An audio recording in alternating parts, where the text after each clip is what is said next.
श्री कृष्ण अवतार कथा। श्री कृष्ण भगवान विष्णु के 8वें अवतार थे। श्री कृष्ण की कथा प्रेम, त्याग और अपार ज्ञान का स्रोत है। मथुरा का राजा कंस, जो अपनी बहन देवकी और वासुदेव का विवाह होने के बाद उनको ससुराल छोड़ने जा रहा था, तभी अचानक से आकाशवाणी हुई थी। उस आकाशवाणी में बताया गया कि देवकी और वासुदेव का 8वां पुत्र कंस का वध करेगा। यह सुनकर कंस डर गया था और उसने देवकी और वासुदेव को बंदी बना दिया था।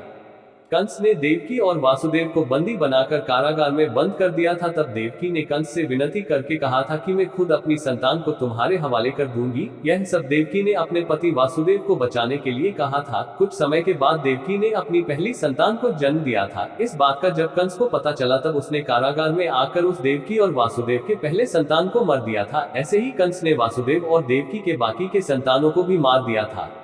वासुदेव और देवकी के सातों संतान को मारने के बाद जब 8वीं संतान की बारी आई, तब कंस ने कारागार में बहुत से सैनिक तैनात कर दिए थे। जब वासुदेव और देवकी के 8वीं संतान के तौर पर श्री विष्णु ने जन्म लिया था, तभी यशोदा और नंदलाल के यहाँ एक पुत्री ने जन्म लिया था, लेकिन वो भगवान की माया थी।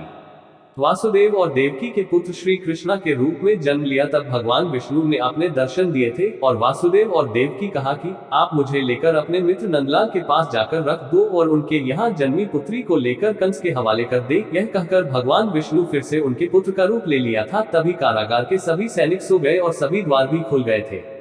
जब वासुदेव श्री कृष्ण को लेकर जा रहे थे, तब चारों ओर भयंकर बारिश हो रही थी और उन्हें मां गंगा के प्रवाह से गुजरना था। तब मां गंगा ने अपने प्रवाह के बीच से रास्ता दिया था और शेषनाग ने श्री कृष्ण की रक्षा करने के लिए उनके गए थे। वासुदेव श्री कृष्ण को लेकर वृंदावन नंदलाल के वह गए और श्री कृष्ण को वहां उनके घर रखकर उनकी पुत्री को अपने साथ वापस कारागार में लाए थे। जब वासुदेव वापस कारागार में पहुंच गए, तब फिर से सभी द्वार बंद हो गए और सभी सैनिक वापस अपने होश में आ गए थे।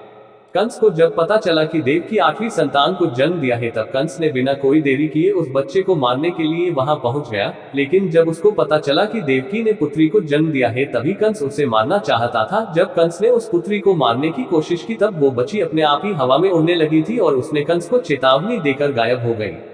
जब कंस को पता चला कि उसका काल जन्म ले चुका है, तब उसने श्री कृष्ण को मारने के लिए मायावी असुर को भेजा, लेकिन श्री कृष्ण ने सबको मार दिया था। जब कंस को लगा कि मायावी असुरों कुछ नहीं होगा, तब कंस ने श्री कृष्ण को मथुरा बुलाया था और मथुरा जाकर श्री कृष्ण ने कंस को उसके अपराधों का दंड दिया था। श्री कृष्ण और बलराम ने अपनी शिक्षा और दीक्षा संदीपनी ऋषि के आश्रम से प्राप्त की थी। संदीपनी ऋषि के आश्रम में श्री कृष्ण की मित्रता सुदामा से हुई थी। श्री कृष्ण और सुदामा की मित्रता चारों ओर प्रसिद्ध थी और आज भी प्रसिद्ध है। अपनी शिक्षा और दीक्षा संपूर्ण होने के बाद श्री कृष्ण द्वारका के राजा बने और उनको सभी और द्वारकाधीश के नाम से जानने लगे।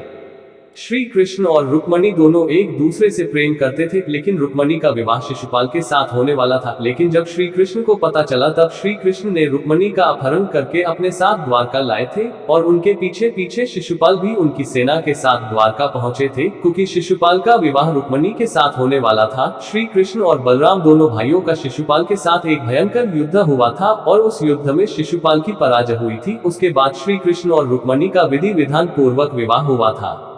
श्री कृष्ण ने महाभारत के युद्ध में अर्जुन के मित्र एवं सारथी भी थे। श्री कृष्ण ने महाभारत के युद्ध में अर्जुन को श्रीमद् भगवद गीता का ज्ञान दिया था, जिसके कारण अधर्म को पराजित करके धर्म पर विजय पड़ती थी, जिसमें पांडवों ने कौरवों के वंश का विनाश किया था, जिसके कारण गांधारी ने क्रोधित होकर श्री कृष्ण को श्राप दिया था। गांधारी ने श्राप देते हुए कहा था कि जिस तरह कौरवों के वंश का विनाश आपस में युद्ध करके हुआ है, उसी प्रकार आपके कुल का भी विनाश होगा।